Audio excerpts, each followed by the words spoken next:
Saving jobs and protecting livelihoods, over $5.5 billion will be paid out next week to help to cover the wages of nearly 2 million workers.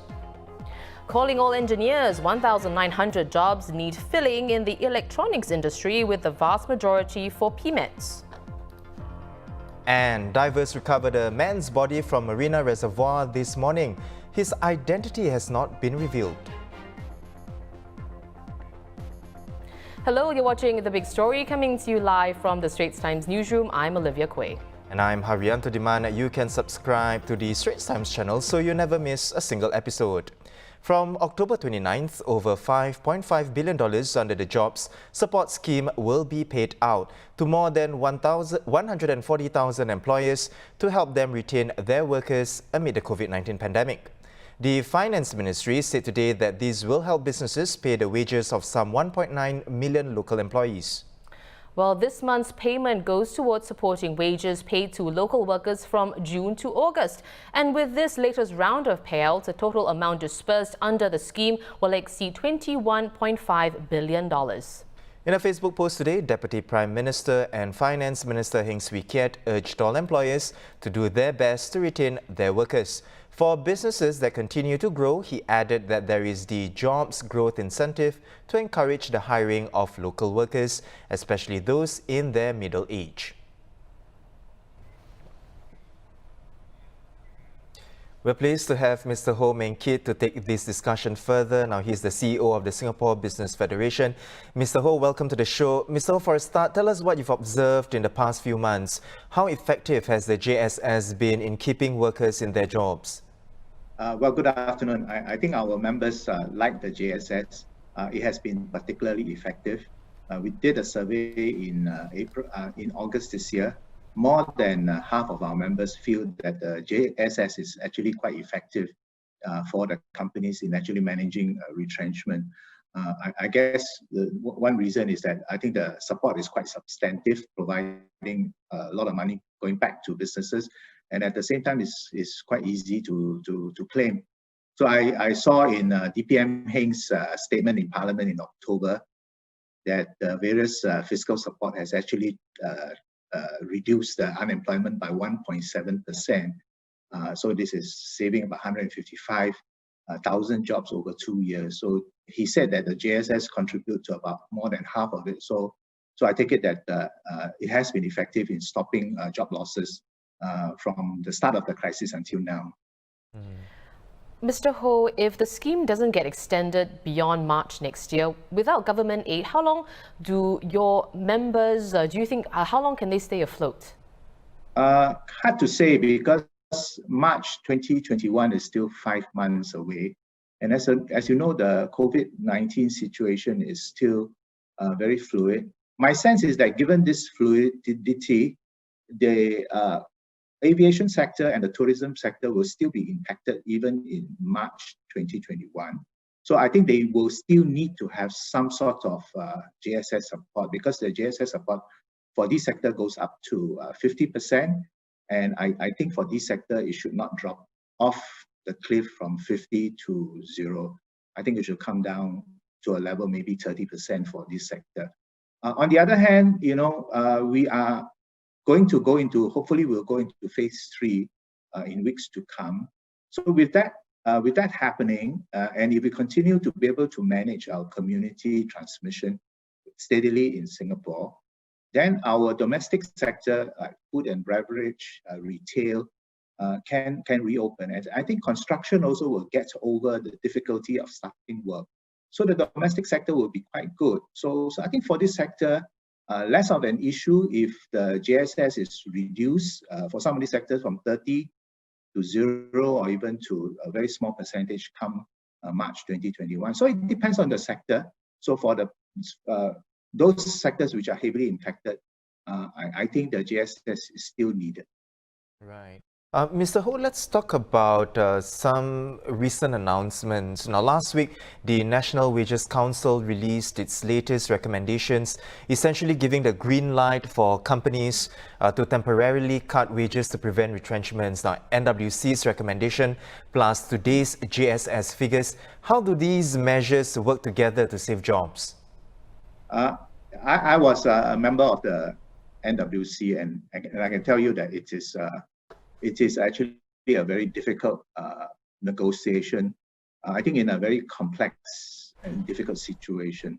So what I think the general consensus arrived by the tripartite partners is this. So first, companies should do as much as possible to lower their non-wage costs. So try to reduce non-wage costs.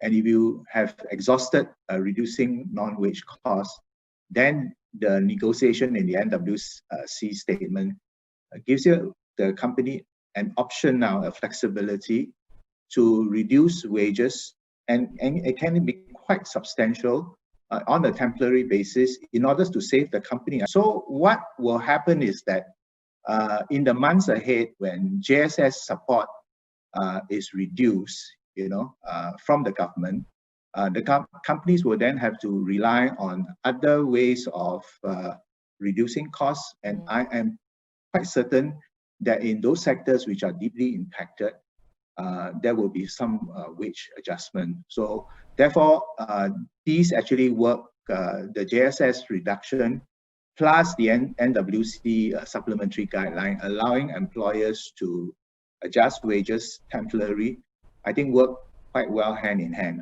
But I think that the important thing is that the tripartite spirit.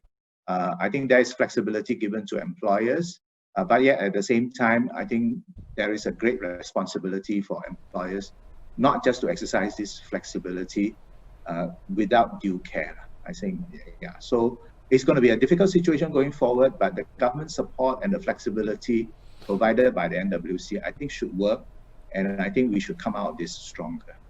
Right. Well, Mr. Ho, what more can be done so that companies will be less reliant on the JSS while still being able to protect their core business and retain their employees? I think key really is to try to make sure that we can restore demand. As I said, Singapore has been doing quite well and managing the health situation quite well.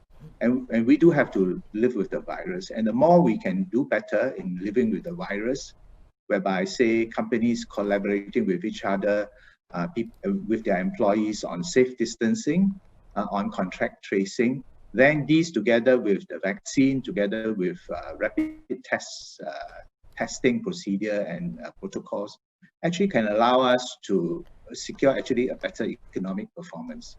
So I think once we do that, then demand comes back, and then companies do not need to really cut costs. So I think that is one.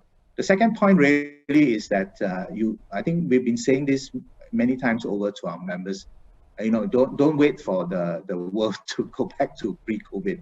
If it does for your sector, it might be for some time more. So take this opportunity to look at what the new opportunities are. Certainly in digitalization and even growing within the region, there are many opportunities. Pivot early, transform. I think the government has provided quite a lot of support to draw on this support to transform and come to SBF. We've got quite a few programs for our members on internationalization and digitalization. We can help you grow, I think, and try to emerge from this crisis much stronger. Right. Well, thank you so much for coming on the show, Mr. Ho. We've been speaking to CEO of the Singapore Business Federation, Mr. Ho Ming Kit. Meanwhile, even as Singapore's economy takes a hit due to the COVID-19 pandemic, one industry has remained strong. The electronics sector within manufacturing saw an increase in total employment locally amid significant contractions in other sectors. Multimedia journalist Kimberly Zhao has more. Close to 2,000 jobs are on offer in the electronics manufacturing industry since April. Yet, only 180 people have found jobs or taken on new roles between April to September this year.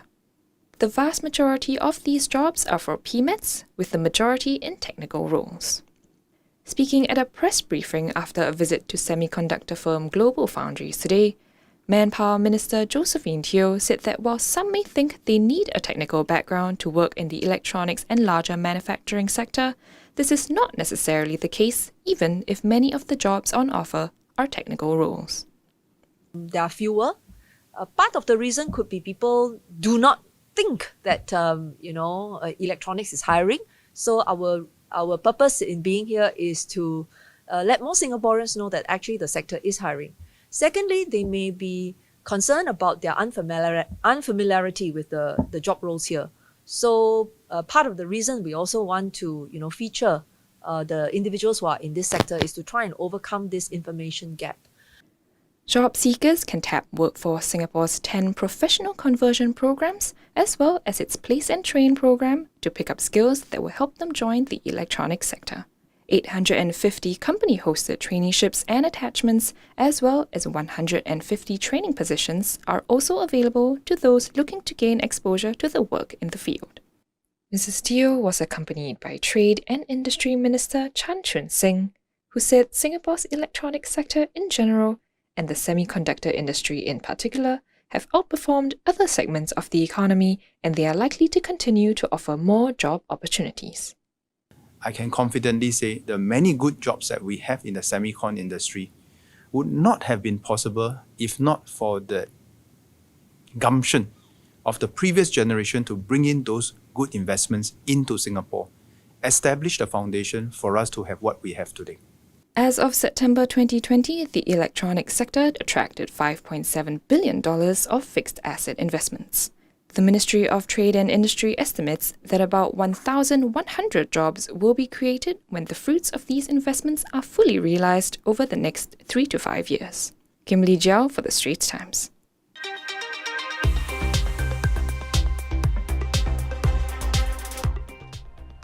An update on the COVID-19 situation in Singapore. 4 new cases today. None were local cases in the community or from the foreign worker dormitories. They were all imported cases who had been placed on stay-home notices upon their arrival here. More details will be released tonight. In other local news, from November 1st, the number of people joining walking, cycling and kayaking tours will double the current limit to 20. But these tours will still be subject to prevailing social gathering sizes, which means that 20 people must be split into 4 groups with no intermingling allowed. Meanwhile, licensed travel agents and tour operators can also now resume on-site operations, but tour itineraries and schedules must still be submitted for approval. A man was found dead at Marina Reservoir near the promontory this morning. He was wearing only shorts when he was pulled out of the water near Customs House. Police said they received a call for assistance at 8:45 a.m.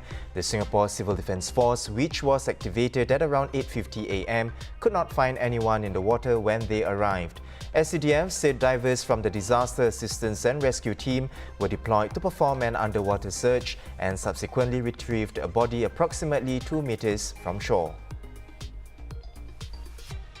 The National Library Board has moved a children's book to the adult collections of its libraries after a complaint that the book has racist messages. NLB said it came to the decision on the Chinese language book titled Who Wins after a review was done in consultation with the Library Consultative Panel. The picture book features a, quote, dark-skinned boy with oily curly hair named Mao Mao, which is Chinese for hairy, who is an aggressive school bully. In a Facebook post, library user Stella Young had described the book as astoundingly racist, as the villain is described in explicitly racialized terms and in contrast to all the other characters who are depicted as fair-skinned. The new Bidadari Estate will have a polyclinic by 2027, co-located with a nursing home along Upper Aljunied Road. Senior Minister of State for Health, Janil Puthucheary, said the co-location of the 2 facilities is important as Toa Payoh is a mature estate and there is an increasing number of seniors with chronic diseases and diseases for the aged.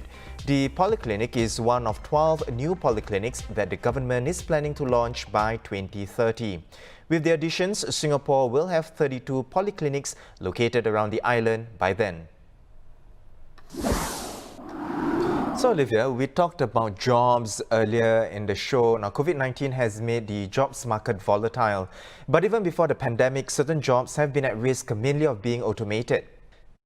Well, Invest editor of the Sunday Times, Tan Wee Boon, wrote about this topic in yesterday's paper, and he joins us now to share more. So, Wee Boon, we know there's a national call to reskill or upskill, something you also mentioned in your article. Now, there are schemes out there, of course, the most prominent being Skills Future.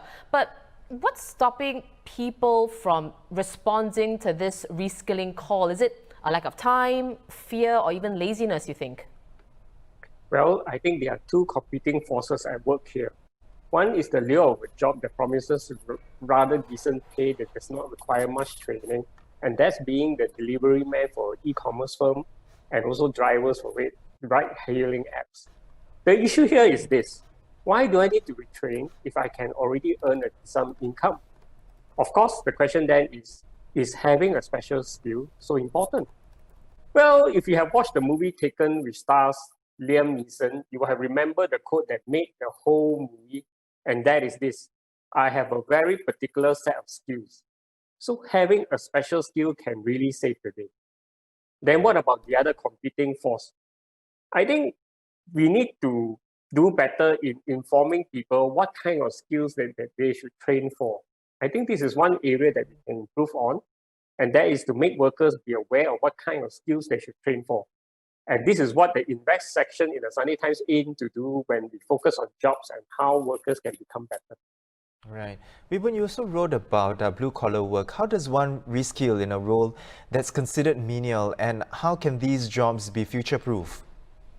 Well, if you ask me, not all menial jobs are equal. I believe there's scope for many of our younger workers to think about doing freelance gig work and aspire to become skills craftsmen. We have heard stories of how plumbers can make a lot of money overseas, painters too. Many families would pay a few $1,000s to have their home painted, and most of the time it's just one painter who will do the job. So if you do this as a business, you stand to make a lot of money. Right. We're wondering, Wee Boon, is there such a thing as a job that's already considered future-proof, one that isn't vulnerable to automation or our current public health crisis, for example? In my view, there's one kind of skill that will not go out of fashion, and that is to provide great customer service. No matter what job you do, if you can charm your customers, you straight away become an asset to your company. I would go as far as to say that employees who provide great service and are well-liked by all their customers will become indispensable. So if you are this kind of worker, you do not have to worry about losing a job, because if the company decides to let you go, they will lose more customers. More importantly, your great attitude will help you to find another job quickly, because everyone needs such good employees. Right. So it's customer-centric and having good EQ, as well as, like you said, customer service-oriented kind of attitude, yeah? Yes. Well, thank you so much for joining us, Wee Boon. That was Invest editor Tan Wee Boon. If you're watching us on YouTube, we have put a link to Wee Boon's piece in the description below, but you have to be subscribed to the Straits Times to read it in full.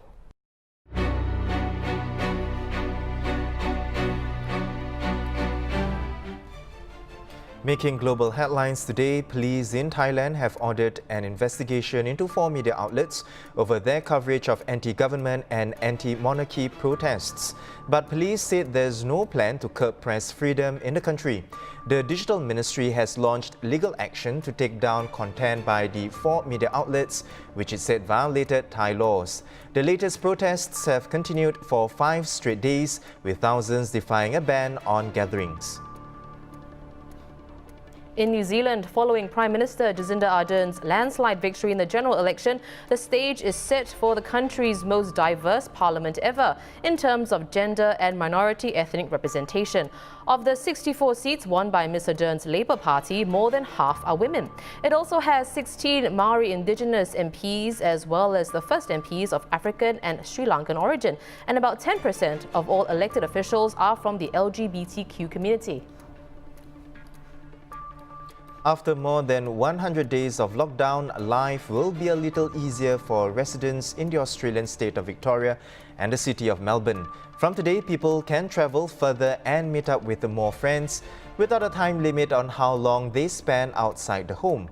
But strict controls remain in place for restaurants and retailers. Victoria reported just 2 new COVID-19 cases yesterday.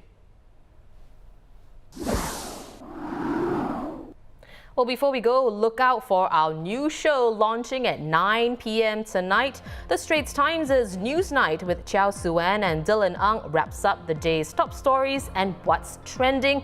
Don't forget to set your reminders for 9 p.m. Now, in the meantime, you can also visit straitstimes.com for more news and videos and subscribe to our YouTube channel by hitting the red button below. Once again, I'm Haryanto Diman with Olivia Quay. Join us tomorrow for more stories on A Big Story.